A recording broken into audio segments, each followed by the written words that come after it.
Hello everyone, I'm Shubhit Jaiswal and welcome to this video on MBBS in Georgia pros and cons।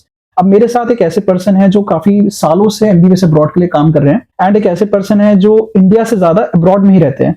Abroad में for example Ukraine, Georgia, Kyrgyzstan, Uzbekistan, इन सभी countries में बहुत ही ज्यादा number में students भेजे हैं और बहुत सारे कंसल्टेंट्स या एजेंट्स जिनकी आप वीडियो देखते हैं जो आपको MBBS इन जॉर्जिया के बारे में बहुत इंफॉर्मेशन प्रोवाइड करते हैं, उनमें से आप देखोगे मेजॉरिटी कंसल्टेंट्स कभी जॉर्जिया ही नहीं गए होंगे। लेकिन मेरे साथ जो हमारे गेस्ट हैं आज, ये जॉर्जिया में ही बहुत ज्यादा टाइम रह चुके हैं, स्टूडेंट्स के साथ बहुत ज्यादा टाइम स्पेंड कर चुके हैं और एक ऐसे पर्सन है जिनको ग्राउंड रियलिटी पता है, ग्राउंड लेवल में ये काम करते हैं। यहाँ से बच्चों को भेजना तो बहुत ईजी काम है जो बहुत सारे कंसल्टेंट्स करते हैं, बट जॉर्जिया में या उज्बेकिस्तान या किर्गिस्तान या अदर कंट्रीज में पहुंचने के बाद असली कंसल्टेंट्स का काम स्टार्ट होता है और ये ऐसे पर्सन है जो वहां बच्चों को भेजने के बाद का सारा काम हैंडल करते हैं। तो मैं चाहता हूं कि आप एक बार अपने आप को इंट्रोड्यूस करें। Thank you Shobhit ji. My name is doctor Anil. 2012 से हम MBBS अब्रॉड वाले फील्ड में काम कर रहे हैं और लगभग हमारे थ्रू 3000 प्लस स्टूडेंट्स हैं वो हम अब्रॉड भेज चुके हैं, जिनमें से most of the student India के अपना FMG एग्जाम क्लियर करके as a licence doctor practice कर रहे हैं। उनमें से कुछ स्टूडेंट हैं जिन्होंने अपनी पोस्ट ग्रेजुएशन भी इंडिया में कंप्लीट कर ली है और बहुत सारे स्टूडेंट हैं जिन्होंने अपना पाथ है वो UK US की तरफ मूव करके वहां पे सेटल हो गए हैं। बेसिकली हम 2012 से हमने यूक्रेन में सबसे पहले स्टार्ट किया था और वहीं पे ही हमने स्टूडेंट भेजने स्टार्ट किए थे। और जैसे कि मैं खुद भी वहां एज ए मेडिकल स्टूडेंट वहां पे मैं रहा हूं, तो मेरे को पता है कि क्या डिफिकल्टीज वहां पे आती हैं और वहां ऑन ग्राउंड रियलिटीज क्या है, वो सारी चीजें मैंने खुद ने भी एक्सपीरियंस की हैं। तो वो सारी जो इश्यू जो हमने फेस किए हैं हमारी मेडिकल जर्नी के अंदर, वो सब चीजें मैंने ऑब्जर्व की, उनको रिकॉग्नाइज किया स्टूडेंट्स की प्रॉब्लम को कि इन प्रॉब्लम्स को हम कैसे सोल्व कर सकते हैं। राइट। तो हमने उसमें बेटरमेंट किया कि जब स्टूडेंट यहाँ से वहां जाता है तो उसको सबसे पहले उसका इमिग्रेशन क्लियरेंस, फिर बाद में स्टूडेंट को एयरपोर्ट से पिकअप करना है, उसके पेरेंट्स से बात करवानी है, उसके बाद बच्चे को फूड प्रोवाइड करवाना, एयरपोर्ट से उसको यूनिवर्सिटी वहां लेके जाना स्टूडेंट को, उसके बाद वहां उसका हॉस्टल अरेंजमेंट और जो भी डॉक्यूमेंटेशन की प्रोसेस है, मेडिकल चेकअप है, स्टूडेंट कार्ड बनना है, लाइब्रेरी कार्ड बनना है, बच्चे का वीजा एक्सटेंड होना है, TRC उसकी करवानी है, एड्रेस रजिस्ट्रेशन करवाना है, पुलिस रजिस्ट्रेशन करवाना है, बहुत सारी मतलब ये चीजें होती हैं। नया जो स्टूडेंट जाता है जो इंडिया से पहली बार फ्लाइट के अंदर बैठ के कहीं गया है और एक नई कंट्री में नए लोग, सारी चीजें नई होती हैं उसके लिए। एक लैंग्वेज भी बैरियर है, न्यू लोग दिखते हैं, फॉरेनर्स है सारे, किससे वो हेल्प लेगा किससे नहीं लेगा, तो वो सारी चीजें हम कर रहे हैं। वो हमारा सिर्फ यही कहना, जब स्टूडेंट पहुंचता है, जब भी जैसे मेरी उनसे मीटिंग होती है या फिर जब हमारे स्टाफ के लोग भी बच्चों से जब मिलते हैं, तो उनको हम एक ही चीज बोलते हैं, आप यहाँ पे आए हो स्टडी करने के लिए, आप यहाँ पे आए हो MBBS करने के लिए, आप डॉक्टर बनने के लिए आप आए हो, तो आपका सिर्फ काम है यहाँ पे स्टडी करना, rest everything will be taking care of. जो भी बच्चे को वहां पोस्ट डिपार्चर सपोर्ट है, उसके बाद उसकी जो एकेडमिक्स में जो सपोर्ट है, फिर यहाँ इंडिया आने के बाद में उसको कहाँ पे क्या करना है, कैसे क्या करना है, वो टोटली हम थ्रू आउट द जर्नी हम स्टूडेंट को गाइड करते हैं। ये मेनली हम कर रहे हैं जो। राइट। आप लोग बहुत ऐसी वीडियो जरूर देखते होंगे उन कंसल्टेंट्स की जो इंडिया में बैठ के आपको सारी चीजें बता रहे हैं, बट एक्चुअल में आप one of the few person हैं जो कि खुद उस पर्टिकुलर कंट्री में रह के, पर्टिकुलर यूनिवर्सिटीज में जाके सब बच्चों की प्रॉब्लम हैंडल करते हैं। तो मेरे को लगता है कि आप बिल्कुल राइट पर्सन है एक्सप्लेन करने के लिए in the case of Georgia कि क्या एडवांटेजेस हैं और क्या डिसएडवांटेजेस हैं। तो सबसे पहले अगर हम एडवांटेजेस की बात करें तो एक एक करके क्या आप ये बताएंगे कि जॉर्जिया में जो बच्चे पढ़ने जा रहे हैं उन्हें क्यों जॉर्जिया में जाना चाहिए?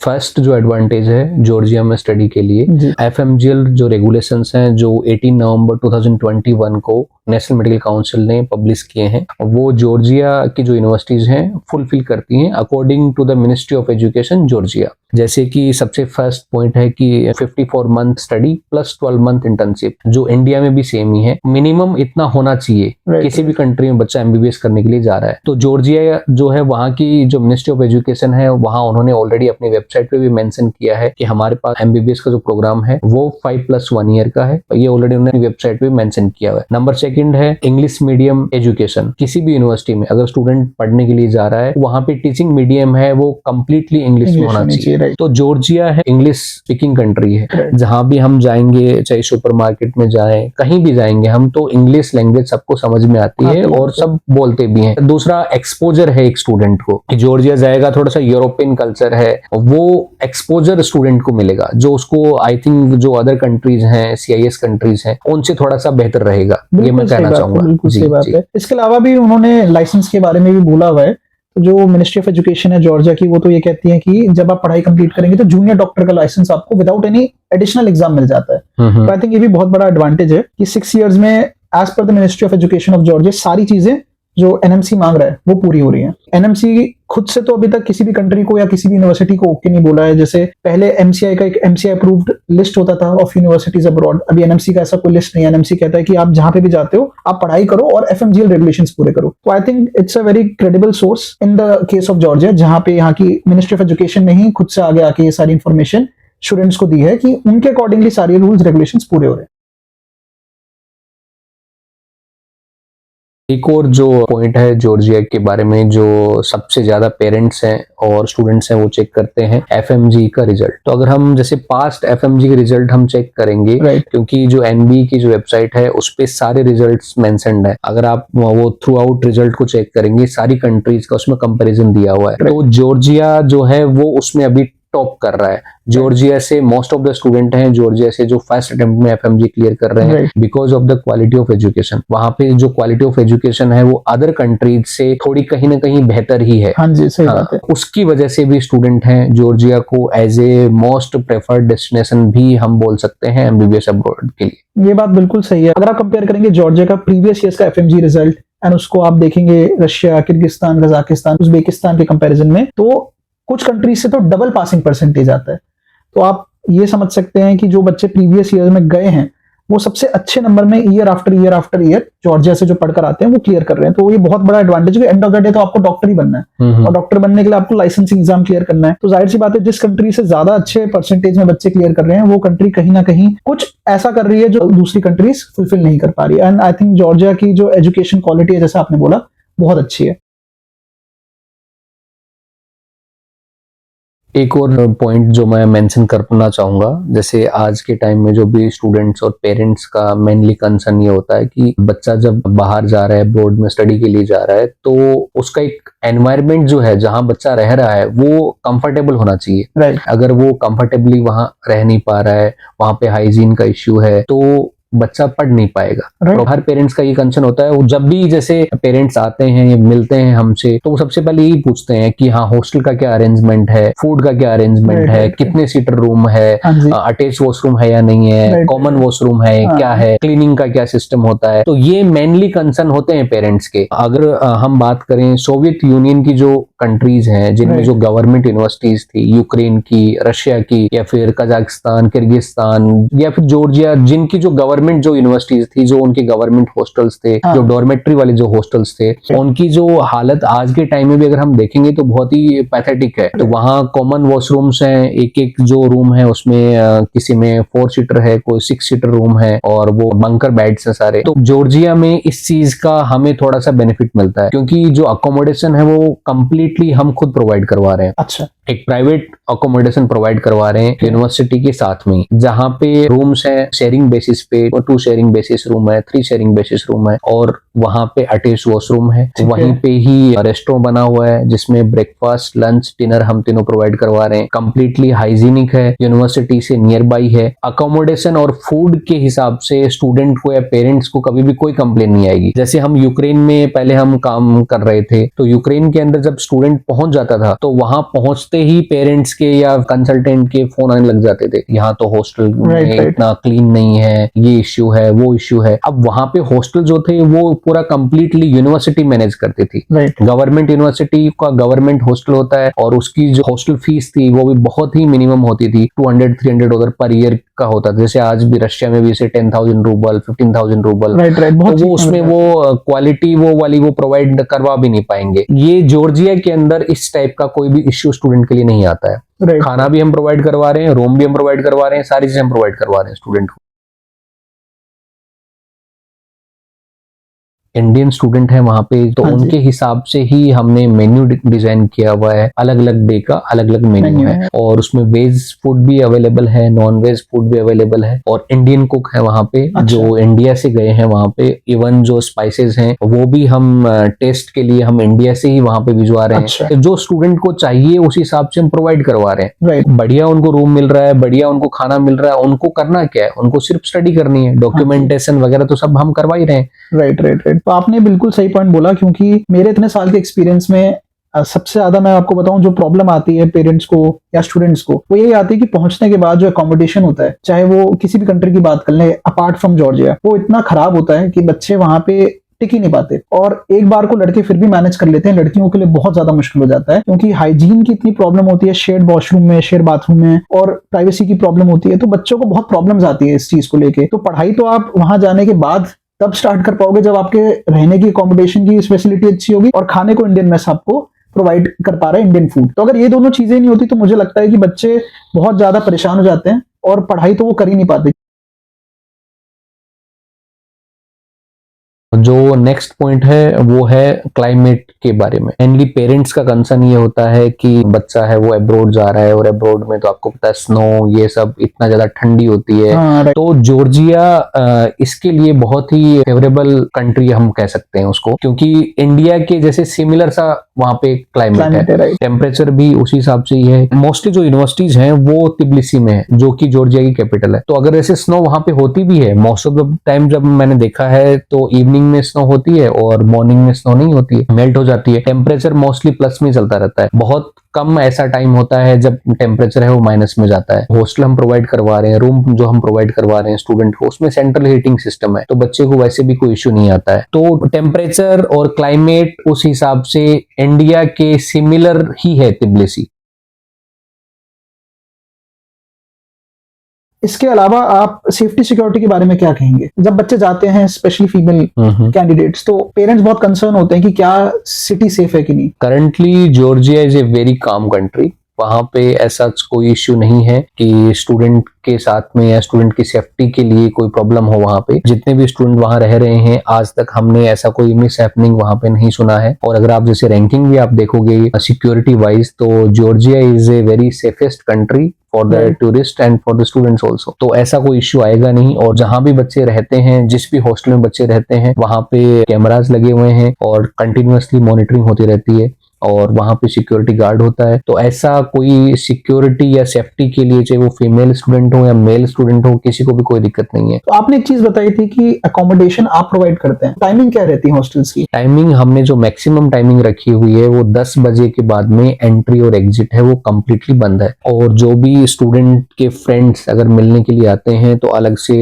वेटिंग एरिया बना हुआ है, लाउंज एरिया बना हुआ है, वहां पे वो बैठ के डिस्कस कर सकते हैं। इवन हम रूम्स में भी अलाउ नहीं करते हैं, क्योंकि बाद में काफी ऐसे इश्यूज भी आ जाते हैं कि किसी रूम में से थेफ्ट वाली सिचुएशन हो जाती है। क्योंकि हम रूम के अंदर तो हम कैमराज लगा नहीं सकते हैं, ओनली कॉरिडोर्स में कैमराज हैं। तो वो सारी चीजों को अवॉइड करने के लिए हमने वेटिंग एरिया वहां बनाया। आपने ऑलरेडी अपने एक्सपीरियंस के हिसाब से सारा सिस्टम ऐसा कर रखा है कि बच्चे जाएं तो कोई भी उनके साथ मिस हैपनिंग, कोई भी प्रॉब्लम ना हो।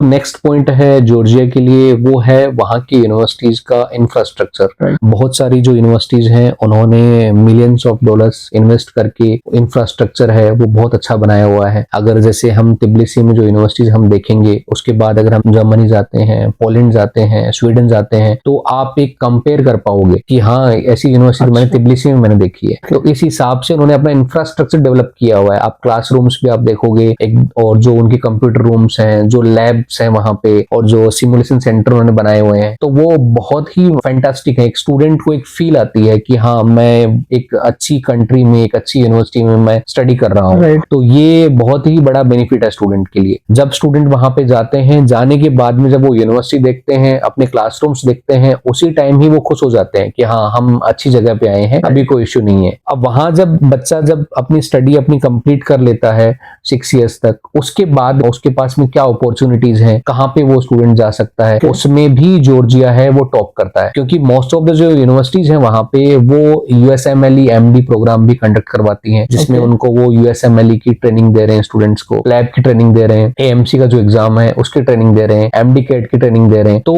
ये सब चीजें हैं वो स्टूडेंट के लिए एक तरह से एक्स्ट्रा में प्लस पॉइंट्स है। मतलब उनके पास में इंडिया का ऑप्शंस तो है ही, एफएमजी का ऑप्शन ऑलरेडी उनके पास अवेलेबल है, उसके साथ में प्लस में ये सारे ऑप्शंस अवेलेबल है, क्योंकि जितनी भी वहां पे जो यूनिवर्सिटी है वो सारी की सारी ECFMG सर्टिफाइड है, सब WDOMS में रजिस्टर्ड है सारी यूनिवर्सिटीज, FAIMER में रजिस्टर्ड है सारी यूनिवर्सिटीज, जो यूके का जो GMC है वहां से रजिस्टर्ड है यूनिवर्सिटीज। वहां जाने के बाद में स्टूडेंट को कुछ न कुछ वहां प्लस ही मिलेगा। वो स्टूडेंट पे डिपेंड करता है कि वो उसको कितना गेन कर पाता है, कि उसका टारगेट क्या है। तो ये तो आपने काफी एडवांटेजेस बता दिए। अब मैं एक और चीज जानता हूँ कि बच्चे जब यहाँ से जाते हैं तो उनका फ्लाइट का ड्यूरेशन बहुत कम रहता है। अब बच्चे अगर जा रहे हैं मान लो रशिया, तो रशिया के लिए अराउंड 10 आवर्स तो सिर्फ मॉस्को पहुंचने में लग जाते हैं। तो जॉर्जिया में क्या कॉस्ट रहता है ट्रैवल का, क्योंकि आप बहुत ट्रैवल करते रहते हैं between India and Georgia, cost क्या रहता है, टाइमिंग क्या रहता है?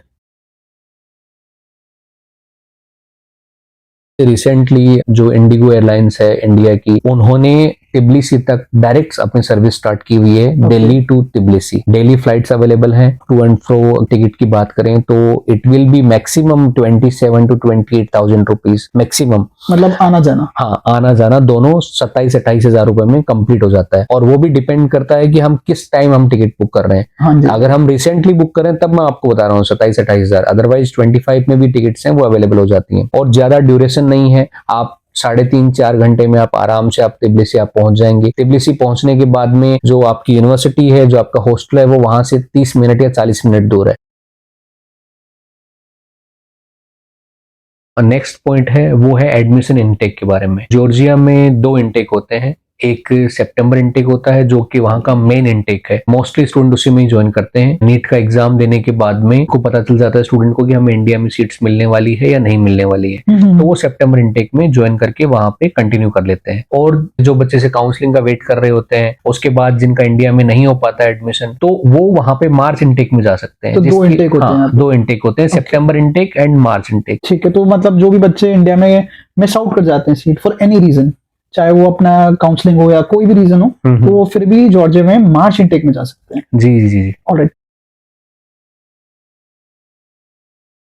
जॉर्जिया में एडमिशन के लिए कोई एंट्रेंस एग्जाम भी होता है? वैसे कोई ऑफिशियल कोई एंट्रेंस एग्जाम नहीं होता है। मेनली जो एलिजिबिलिटी क्राइटेरिया है, स्टूडेंट नीट में क्वालिफाई होना चाहिए। उसके बाद एक यूनिवर्सिटी है, एक नॉर्मल एक इंटरव्यू लेती है स्टूडेंट का, जिसमें उनको ये जानना होता है कि स्टूडेंट को इंग्लिश में फ्लुएंसी कैसी है स्टूडेंट की। और नॉर्मली IQ टेस्ट होता है, वो उसको हम एक एंट्रेंस एग्जाम नहीं कहेंगे। स्टूडेंट है वो डायरेक्टली यूनिवर्सिटी के ऑफिशियल्स जो है वो उनसे वो बात करता है इंटरव्यू के अंदर, तो उसको कहीं से ये डाउट भी नहीं रहता जिसमें मैं हमारे एजेंट ने प्रॉमिस किया है उसी में हम जा रहे हैं या दूसरी किसी यूनिवर्सिटी में जा रहे हैं। राइट। तो ये भी क्लियर हो जाता है।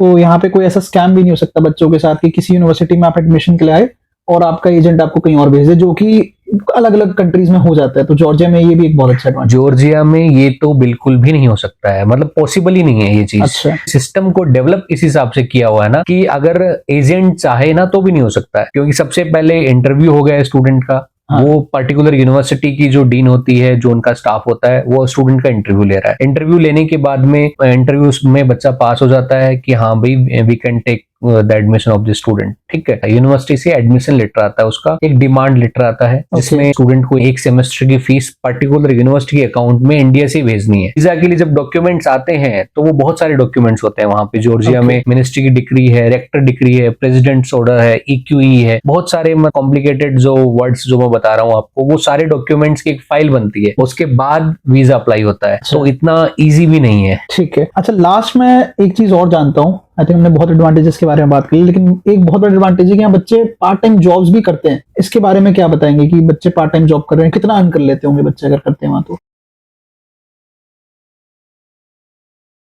मैं वैसे स्टूडेंट्स को रेकमेंड नहीं करता हूँ बिल्कुल। एज ए मेडिकल स्टूडेंट आप वहाँ पे कोई पार्ट टाइम जॉब भी करें। मंडे टू फ्राइडे उनकी क्लासेस चल रही हैं, अपने हॉस्टल में आके जो उनको दिन में पढ़ाया गया है उसके बारे में उनको पढ़ना भी है, रिवाइज भी करना है, टेस्ट के लिए प्रिपेयर भी करना है, तो वो बहुत सारी चीजें होती हैं। इसलिए रेकमेंड मैं नहीं करता हूँ, लेकिन फिर भी जैसे स्टूडेंट्स हैं अगर टाइम निकाल सकते हैं अपना काम कर सकते हैं वहाँ पे, और इजीली जो फूडिंग एंड लॉजिंग का जो एक्सपेंस है वहाँ पे वो अर्न कर सकते हैं विदाउट एनी इश्यू। अच्छा, तो ये तो बहुत बड़ा एडवांटेज हो गया, क्योंकि आई डोंट थिंक बाकी कंट्रीज में कुछ ऐसा पार्ट टाइम जॉब की अपॉर्चुनिटी भी रहती है बच्चों को, और ये चीज बच्चों को मिल रही है यहाँ। बहुत एडवांटेजेस की बात कर ले, अब आते हैं disadvantages of studying MBBS in Georgia for Indian students. तो क्या आप इसके बारे में थोड़ा और इलैबोरेट करेंगे कि जब बच्चे जा रहे हैं तो वहां पे कितनी फीस भर रहे हैं और उनका कॉस्ट ऑफ लिविंग क्या आ जाता है, ओवरऑल बजट क्या आ जाता है? क्योंकि जहां तक मैं जानता हूं बाकी कंट्रीज के कंपैरिजन में average cost of studying MBBS in Georgia वो ज्यादा है। जी, ये करेक्ट बात है। जॉर्जिया में cost of living it is also a little bit expensive, and tuition fees also it is starting from $4,500 and it can go up to $8,000। Cost of living minimum अगर हम मान के चलें तो $300 वहां पे होता ही होता है, फूडिंग एंड लॉजिंग का $300 पर मंथ, इतना आता ही आता है वहां पे। तो मतलब आप ये कह रहे हैं कि अगर बच्चा जाता है टिबिलिसी में पढ़ाई करने के लिए in Georgia which is the capital, तो tuition fees somewhere around 4.5 lakh तो है ही है पर ईयर, इजीली राइट। तो ये 6 इयर्स में मान लो कि आपका 25-30 लाख एवरेज फीस है तिबिलिसी में, and cost of accommodation and food आपने बताया $300, मतलब अप्रोक्सीमेट 25,000 पर मंथ बच्चे का लगेगा, तो साल में अराउंड 2.53 लाख रुपीस यहाँ पे। तो एटलीस्ट बच्चे का जो खर्चा आता है सिर्फ फीस रहने खाने पे वो 40 to 50 लाख तो बनेगा ही बनेगा। Easily 45 to 50 lakh rupees spend होने ही होने हैं अगर हमें जॉर्जिया में अच्छी यूनिवर्सिटी में हमें एजुकेशन में गेन करनी है। इंडिया में जो कंसल्टेंट्स हैं, एजेंट्स हैं, वो स्टूडेंट को जो क्लियर पिक्चर है वो नहीं बता पाते हैं। बहुत बार हम ऐसे स्टूडेंट से मिलते हैं जो बताते हैं कि नहीं, हमें तो ये बताया गया था कि 25 लाख में आपका सब कंप्लीट हो जाएगा, 30 लाख में आपका सब कंप्लीट हो जाएगा। स्टूडेंट है, एक पेरेंट है, एक सिंपल कैलकुलेशन कर सकता है कि फॉर एग्जाम्पल $5,000 फीस है एक यूनिवर्सिटी की, 6 ईयर स्टूडेंट को पे करना है $30,000। देन मंथली अगर हम $300 भी अगर हम लेके चलेंगे, 10 मंथ स्टूडेंट वहां पे रहता है, जुलाई अगस्त में जैसे छुट्टियां होती है, $3,000 हम मिनिमम मान के चले, अराउंड $48,000 तो सीधे सीधे बन गए। $48,000 ये सीधे सीधे बन गए, और इसके ऊपर भी आपके बाकी जो खर्चे, इसके ऊपर आपकी पॉकेट मनी भी है, ठीक है, आपको स्टेशनरी की चीजें भी आपको खरीदनी है, आपको फ्लाइट्स भी आपको लेनी है, तो बहुत सारी चीजें करना है, काफी चीजें आपको करनी है। प्रॉब्लम जो बच्चों को और पेरेंट्स को इंडिया की काउंसलिंग में फेस करनी पड़ती है, जैसा आपने बताया कि उनके साथ ये स्कैम हो रहा है बहुत बड़ा, आपको रियल पिक्चर नहीं शो की जा रही है इन टर्म्स ऑफ बजट। अगर कोई आपको 25 लाख का बजट बता के भेज रहा है तो वो तो सिर्फ ट्यूशन फीस ही बता के उसने एक तरीके से आपको भेज दिया। और अगर आप ऐसे कंसल्टेंट्स के झांसों में आ जाओगे, जो कि अभी भी हो रहा है, अभी भी बहुत बच्चे ऐसे कंसल्टेंट्स की बातों में आ जाते हैं और हमारे साथ काउंसलिंग में हमसे पूछते हैं क्या बजट है, जब हम उनको रियल पिक्चर बताते हैं तो वो सुनना पसंद ही नहीं करते ये चीज। आप कैलकुलेट खुद से करो, 6 इयर्स में आप $30,000 फीस ही भर रहे हो, तो उसको करंट एक्सचेंज रेट से आप मल्टीप्लाई कर लो, आपको एक आइडिया लग जाएगा कि इंडियन करेंसी में आपको कितना पे करना है, एंड वही फीस हो सकता है आपकी 25 लाख हो। तो 45-50 लाख अगर आपका बजट है तो आप यहाँ पे प्लान कर सकते हो पढ़ाई करने के लिए। जब एक इंडियन स्टूडेंट जाता है जॉर्जिया पहुंचता है तो उसको लैंग्वेज में कोई प्रॉब्लम फेस करनी होती है, क्योंकि पढ़ाई तो इंग्लिश में ही हो रही है, बट लोकल्स क्या लैंग्वेज में बात करते हैं? क्या बच्चे को जॉर्जिया के लोकल लैंग्वेज सीखनी पड़ती है? ऑब्वियसली, और मैं स्टूडेंट्स को ये चीज मैं बोलता भी हूँ कि अगर आप किसी भी कंट्री में स्टडी करने के लिए जा रहे हैं, चाहे वो जॉर्जिया हो, चाहे रशिया हो, या कोई भी कंट्री हो, आप वहां पे जाके वहां की जो नेटिव लैंग्वेज है वो आपको मस्ट आपको सीखनी ही सीखनी है। हॉस्पिटल में आप जाएंगे, चलो डॉक्टर आपके साथ में होगा, वो ट्रांसलेट भी कर देगा कि पेशेंट है वो क्या बोल रहा है, क्या उसकी सिम्टम्स है, लेकिन जब तक आपको लैंग्वेज नहीं आती है और आप पेशेंट से आप खुद कम्युनिकेट नहीं कर पा रहे हैं तो वो प्रैक्टिकल ट्रेनिंग मेरे हिसाब से सही नहीं है। इंडिया में भी स्टूडेंट को सीट मिल रही है, तमिलनाडु में सीट मिल रही है, या फिर केरला में सीट मिल रही है, तो वहां जो रूरल एरियाज हैं, जैसे आपकी पीएसएम की पोस्टिंग होती है या फिर और भी जैसे सब्जेक्ट्स की आपकी ट्रेनिंग्स होती है, तो वहां पे आप जब रूरल एरिया के पेशेंट से आप मिलोगे तो उनको ना तो हिंदी आती है ना उनको इंग्लिश आती है, वहां भी आपको तमिल या मलयालम आपको सीखनी पड़ेगी। वही सेम चीज जॉर्जिया में, रशिया में है। अगर नई कंट्री में जा रहे हो तो आप वहां की लैंग्वेज आप सीखो। यंगर जनरेशन है इंग्लिश जानती है, लेकिन जो ओल्डर जनरेशन है उनको इंग्लिश नहीं आती है, तो आपको जॉर्जियन लैंग्वेज आनी चाहिए। सब्जेक्ट भी आपके साथ में ऐड है जॉर्जियन लैंग्वेज, जो आपको फर्स्ट ईयर से पढ़ाया जाएगा। स्टूडेंट को फर्स्ट ईयर से ही ट्रेनिंग दी जाती है कि आपको जॉर्जियन लैंग्वेज सीखनी है। ऑलराइट, तो बच्चों को चाहे पढ़ाई इंग्लिश में मिल रही है, लोकल लैंग्वेज यूनिवर्सिटी में सिखाई जाएगी, तो ये बहुत इंपॉर्टेंट है सीखना। एक चीज और है, जो मैं इंडियन स्टूडेंट से जब बात करता हूँ और वो किसी और कंसल्टेंट से काउंसलिंग लेकर आते हैं, तो बच्चे मुझे बताते हैं कि उनको कंसल्टेंट ने बता दिया 1 महीने में एडमिशन हो जाएगा आपका। एक्चुअलिटी में कितना टाइम लगता है? जो टाइम फ्रेम है ना वहां का मैक्सिमम अगर हम लेके चलें राइट, तो it will be 3 months। 3 months। 1 month is not at all possible ही नहीं है वो चीज। जब डॉक्यूमेंट जब हम फाइल यहाँ पे वीएफएस में इंडिया में सबमिट करते हैं जॉर्जिया वीजा के लिए, तो मिनिमम वो ही जो है 30 वर्किंग डेज ले रहे हैं आज के टाइम। और जो वहां जो डॉक्यूमेंट्स प्रिपेयर होते हैं, जैसे स्टूडेंट आया, उसने एडमिशन के लिए अपने डॉक्यूमेंट दिए, उसका इंटरव्यू हुआ, फिर वहां से सारे डॉक्यूमेंट्स हैं वो सब रेडी हुए, EQE बना स्टूडेंट का, और जो वीजा के लिए जो सपोर्टिंग डॉक्यूमेंट्स आने में टाइम लगता है, उन सब चीजों में 3 महीने तो लगेंगे ही लगेंगे। मेनली जहां भी जैसे जो भी स्टूडेंट्स आते हैं, तो मैं उनको सबसे पहले मैं उनको यही बोलता हूँ कि जहां तक पॉसिबल हो आप जाइए जो कैपिटल है। और यहाँ इंडिया में भी जो स्टूडेंट अगर किसी को एडमिशन लेना है तो दिल्ली को वो बहुत ज्यादा प्रेफर करते हैं, या फिर जो मेट्रो सिटीज है उनको प्रेफर करते हैं। Right right. तो तिब्लिसी तो काफी बड़ी सिटी है। अगर हम कंपेयर करें अदर सिटीज से जॉर्जिया की, तो तिब्लिसी की पॉपुलेशन ज्यादा है। इवन अगर हम हॉस्पिटल्स में भी जाएंगे तो वहां पे ओपीडीज भी ज्यादा है। तो ऐसा कोई वहां पे इश्यू नहीं है कि स्टूडेंट वहां पे जा रहा है और पॉपुलेशन कम है तो उसकी वजह से उसको पेशेंट नहीं देखने को मिल रहे हैं, या फिर उसका प्रॉपर ऑब्जर्वेशन नहीं हो रहा है, या फिर प्रॉपर उसकी ट्रेनिंग नहीं हो रही है। That is all myth, it's not true. जो भी स्टूडेंट जा रहा है, जो भी क्लासेस उसकी होती हैं, प्रॉपर उसके पेशेंट्स वो ऑब्जर्व करते हैं स्टूडेंट, और उनकी प्रॉपर ट्रेनिंग होती है। अगर हम कंपेयर करें तिब्लिसी को other popular cities with in Georgia जहां पे बच्चे जा रहे हैं, तो जहां तक मैं जानता हूं उन अदर सिटीज की पॉपुलेशन एट मैक्स 1 लाख है और तिब्लिसी की 12-14 लाख है। Which again I can say कि अगर आप रशिया भी जा रहे हो पढ़ने के लिए, तो वहां की भी सिर्फ हार्डली 5-6 ऐसी सिटीज होंगी जिसकी पॉपुलेशन इतनी है या इससे ज्यादा है। बाकी सबकी कम ही है, किसी की 5 लाख है, किसी की 2 लाख है। आई थिंक जो बच्चों को देखना चाहिए वो देखना चाहिए कि जिस भी सिटी में आप जा रहे हो, जैसे तिब्लिसी की बात हो गई, तो उसकी पॉपुलेशन कितनी है।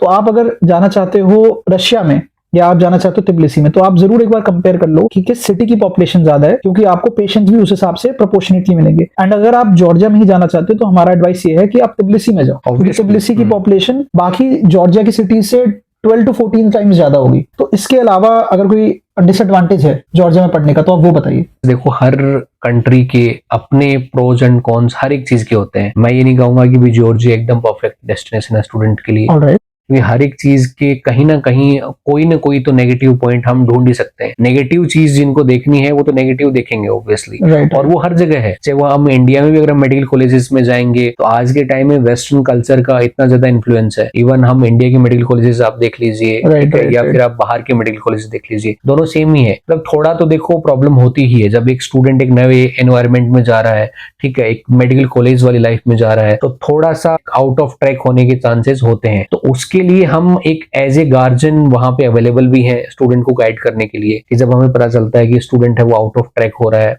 अपनी क्लासेस नहीं जा रहा है, या फिर कुछ गलत काम में इन्वॉल्व है, हम उसको काउंसिल भी करते हैं। उसके बाद भी अगर स्टूडेंट नहीं समझ रहा है, कुछ दिक्कत हो रही है, तो हम उनके पेरेंट्स को भी इन्फॉर्म करते हैं। तो ये एज ए डिसएडवांटेज नहीं है। जैसे ये एज टीन एज है, इसमें स्टूडेंट चाहे जॉर्जिया जाए, चाहे रशिया जाए, चाहे वो उसको इंडिया के अंदर जयपुर में कॉलेज मिले या फिर उसको कोलकाता में कॉलेज मिले, तो वहां तो अब मेडिकल कॉलेज का, इंजीनियरिंग कॉलेज का जो माहौल है, वो माहौल का थोड़ा बहुत तो असर बच्चे भी पड़ता ही है। राइट।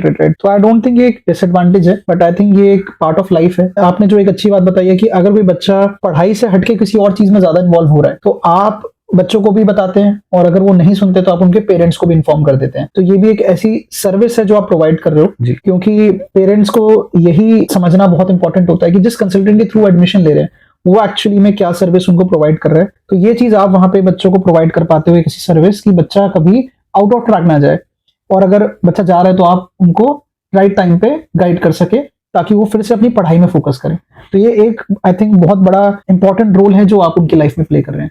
ऑब्वियसली, क्योंकि हमारा जो मेन जो सपोर्ट है वो ऑन कैंपस सपोर्ट ही है Right, स्टूडेंट का। right. इंडिया में जो भी वीजा वगैरह वो सारी चीजें हैं वो कंसल्टेंट कंप्लीट करवा देता है, ठीक है, Right. उसको एयरपोर्ट पे सी ऑफ भी कर देता है, लेकिन उसके बाद जो जर्नी स्टार्ट होती है वो हमारी जर्नी है। स्टूडेंट को हम वहां पे एज ए केयर टेकर ही हम उसको देख रहे हैं। जब तक स्टूडेंट वहां रहता है उसकी हम लाइफ के सारे जो पहलू हैं हमें सब पता होता है कि कहाँ पे क्या हो रहा है, क्या उसको प्रॉब्लम हो रही है, और 24/7 हम उनके लिए अवेलेबल भी हैं वहां पे। तो जब तक स्टूडेंट फर्स्ट ईयर से लेके अपनी फाइनल ईयर तक की स्टडी अपनी कंप्लीट करता है हम उनके साथ में हैं। जब तक बच्चा डॉक्टर नहीं बन जाता है हम उसके साथ में हैं। मतलब पूरी एक प्रॉपर हम रेस्पॉन्सिबिलिटी ले रहे हैं, चाहे वो उसमें अकोमोडेशन हो, फूड हो, या फिर मेडिकल असिस्टेंस हो, या एकेडमिक में कुछ इश्यू हो, वो सारी चीजें हम ऑन ग्राउंड लेवल पे हम वो चीज का काम कर रहे हैं, ताकि इंडिया के अंदर जो पेरेंट्स बैठे हुए हैं वो निश्चिंत रह सके कि भाई हाँ हमारा जो बच्चा है वो एकदम सेफ हैंड्स के अंदर है, उसको कोई दिक्कत नहीं है। राइट। तो आई थिंक हमने मोर और लेस सारे डिसएडवांटेजेस कवर कर लिए हैं। हर चीज के दो पहलू होते हैं, दोनों ही देखने बहुत जरूरी है, दोनों को वेन करना जरूरी है। आई थिंक मैं ये कहूंगा कि अगर कोई भी स्टूडेंट अब्रॉड में कहीं भी पढ़ने जा रहा है वो अपने आप को ऑन ट्रैक रख सके, वो रेगुलरली अपने क्लासेस अटेंड करे और कुछ घंटे एटलीस्ट वापस आके पढ़ाई करे। एंड उसके अलावा जो भी उसको प्रॉब्लम होती है उसके लिए हम उसको हेल्प करने के लिए ऑलरेडी हमेशा अवेलेबल रहते हैं। तो हमारी तरफ से बच्चों को पूरा सपोर्ट है। यूनिवर्सिटी हमेशा अच्छे से पढ़ाई कराती है। अगर मैं जॉर्जियन यूनिवर्सिटीज की बात करूं तो मेरे हिसाब से अगर बच्चा फोकस रह सकता है और थोड़ा एडजस्टमेंट में जो पीरियड है उसको अच्छे से निकाल सकता है, तो वहां जाने के बाद बच्चा कोई भी एंट्रेंस एग्जाम, चाहे वो पीजी के लिए हो, यूएसएमली, या इंडिया में आने के बाद लाइसेंसिंग एग्जाम हो, वो बच्चा इजीली क्लियर कर पाएगा। तो आई थिंक हमने सारे टॉपिक्स कवर कर लिए हैं। एंड फिर भी अगर किसी को भी कोई भी डाउट हो, कोई क्वेश्चन पूछना हो, या फिर उनको जॉर्जिया में एडमिशन चाहिए हो, तो वो नीचे दिए गए नंबर पे हमें कांटेक्ट कर सकता है, नीचे कमेंट्स में हमसे पूछ सकता है।